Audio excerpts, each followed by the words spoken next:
బాపట్ల జిల్లా సూర్యలంక బీచ్లో మనోహర్ అనే ఒక వ్యక్తి, అతను ఒక ప్రభుత్వ ఉద్యోగి. అతనితోని మనోహర్ చెప్పులు మోసుకొని రా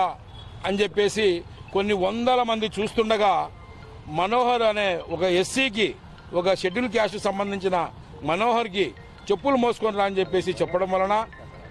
ఆ మనోహర్ అనే వ్యక్తి ఒక ఎస్సీ క్యాండిడేటు మరి సతమతం అయిపోయి, ఇంతమందిలో మినిస్టర్ గారు చెప్పారు చెప్పులుగాన మోయకుంటే నా ఉద్యోగం తీసేస్తుందేమనే ఉద్దేశంతో